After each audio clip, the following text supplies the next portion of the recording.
Hey guys, it's Mariana, and today we're going to be talking about 30 Days of Night. it's actually really difficult to talk without a lisp when you have fangs.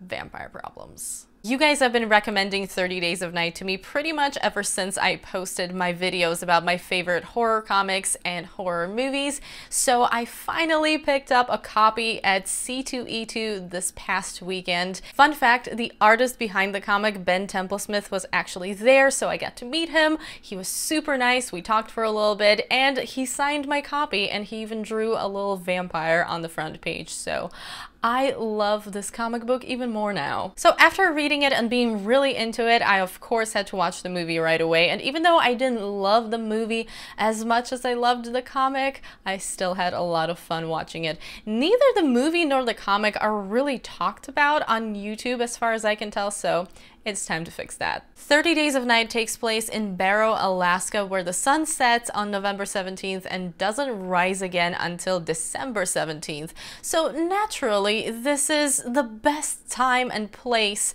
for vampires to pay a visit because they can just do whatever they want for 30 days and they visit. The main characters are the sheriff of the town, Eben, played by Josh Hartnett in the movie, and his wife, Stella, who was also a sheriff in the comic book, but in the movie she's a fire marshal and she's played by Melissa George. So the two of them, along with a small group of other survivors, are trying their best to stay alive. What I love most about 30 Days of Night, the comic and the movie, are the setting, the tone, and vampires themselves. This is proper vampire horror. There are no 100-year-old brooding boyfriends who look like they're 17. There are no vegetarian vampires, none of that. This is just about scary, bloodthirsty creatures who are there to feed on humans. And if that didn't seem like enough of a problem, the setting itself adds an extra survival element because it is cold, it is dark, and there really isn't anyone around to call for help.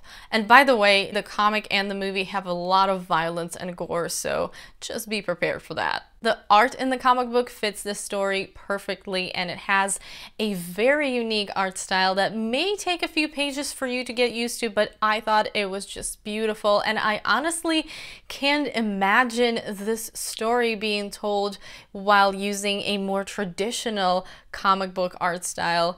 I also liked that the color scheme had a lot of blue and red with occasional brown and yellow, and the movie actually sticks to that color scheme as well for the most part, which really helps set the tone and gives it a distinct look. In general, the movie captures the atmosphere and the feel of the comic really well. Some of the scenes and the dialogue are taken directly off the pages, which is really cool. If you've read the comic, you are seeing these scenes and these characters really come to life, and they're pretty easy to spot if the comic is fresh in your mind.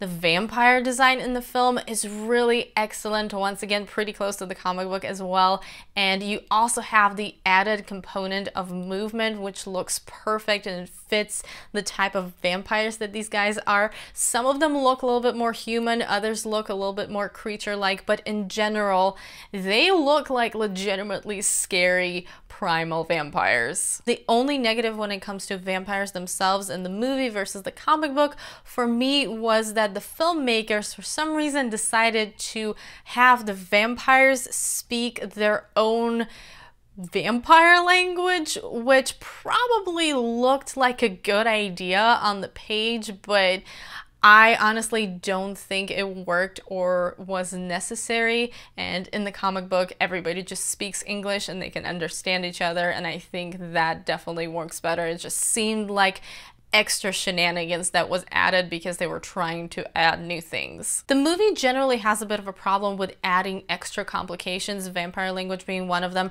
Another example of this is that in the comic book, Eben and Stella are happily married and they're a badass sheriff team, while in the movie they are separated, they're having personal issues that they have to put aside because of the circumstances and work together. The story really does not need this added drama, and it was actually more interesting to see them working together and support each other in the comic book, and the way their relationship is portrayed makes them more relatable as people in the comic book, and I honestly was rooting for them more there than I was in the movie. My only issue with the comic was that the pacing was actually too fast. Because of that, there wasn't really much room for character development, and the 30 days actually felt more like a few days. It didn't feel like a month has gone by. The movie tries to fill those gaps in and add some character development, but it just doesn't do it the right way. I think this is where all of the added drama came from, which obviously didn't work for me, and there are some characters in the movie that are literally only there to either fulfill a function or to create problems for other characters, and it kind of seems silly because those things are really obvious. There were two things in the comic that didn't make it into the movie, and I really wish that they included them, but they are spoilery, so if you haven't seen the movie or read the comic, I'm going to leave a link right here that you can click and skip the spoiler section to my rating and all of that, or you can just mute the video while the spoilers banner is visible. So the first thing is pretty small, but it was a cool scene in the comic, and I thought it would have looked great on screen. I'm talking about the stranger who gets arrested in the diner. In the movie, he's played by Ben Foster, and the badass moment of him breaking out, bending the bars, looking menacing, and then Eben and Stella have this moment of panic and manage to kill him. And I thought this would have been a great tense scene on screen, but instead it wasn't there, and the character was generally kind of a wimp. The second thing is pretty big, and that's the absence of Vincent. In the movie, Marlowe is the leader of vampires, and that's kind of it, but in the comic, Vincent is the elder vampire that shows up later on, and he's actually really mad at Marlowe because the rampage that he led these vampires on put them in danger of being exposed to humans as a species, and Vincent doesn't want that. So he kills Marlowe in the fit of rage, and then comes up with this plan to kill everybody in town and burn it to cover their tracks, which makes sense logically.